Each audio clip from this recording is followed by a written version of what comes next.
I invite every person, I invite every woman here, every non-Muslim woman here, to stand to the side when we leave here and talk to a Muslim lady.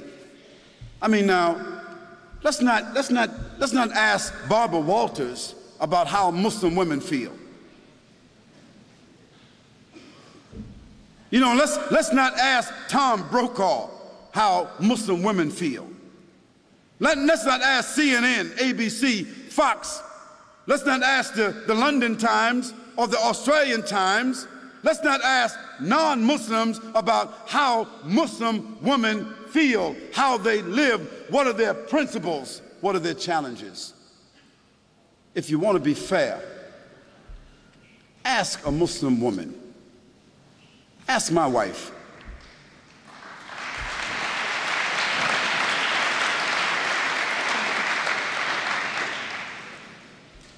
Ask my mother. You see?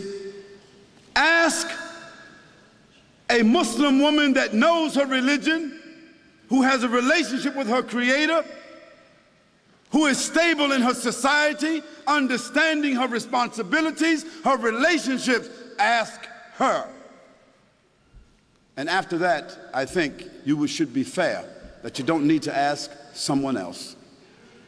But the problem is, no one really wants to ask Muslim women.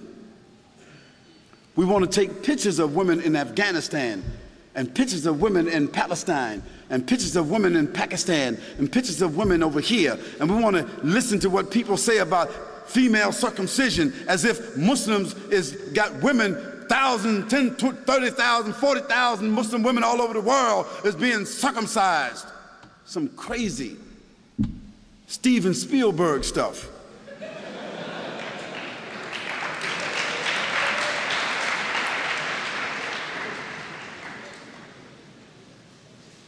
And let me give you a statistic that you should know about. If you take a quota in this room right here, I'll tell you this. Most every Muslim woman in this room will be a college graduate, or is a college graduate, or is very intelligent and very much socially endowed. And within her family structure, we find that women control the wealth more so than men. Now, what does that say to you?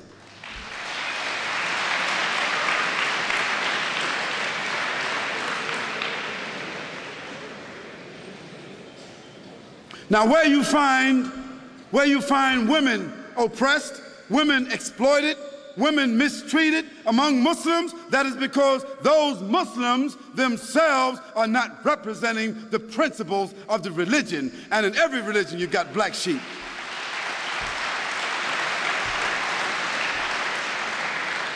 But then again, you can't tell me that the 148,000 prostitutes that walk the streets in the UK, or the 76,000 prostitutes that walk the streets of Holland that have licenses to do so, you can't tell me that all these little young, naked little girls walking around Australia with no clothes on, you can't tell me that they represent liberation.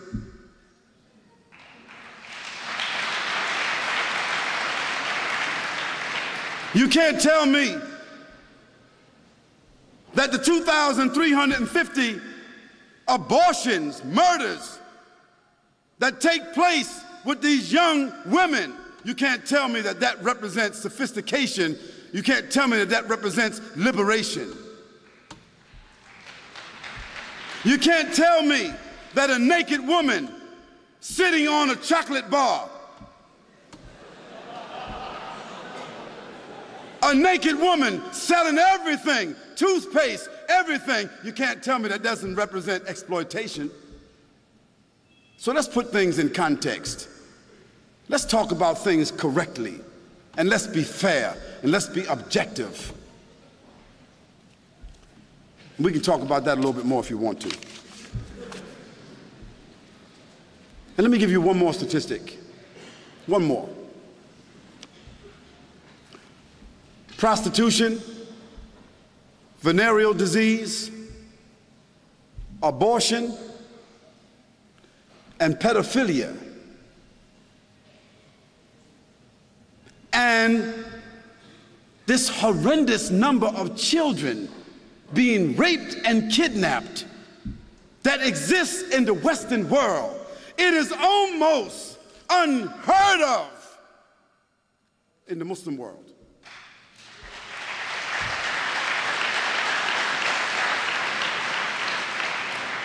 So I think that the statistics kind of like speak for themselves.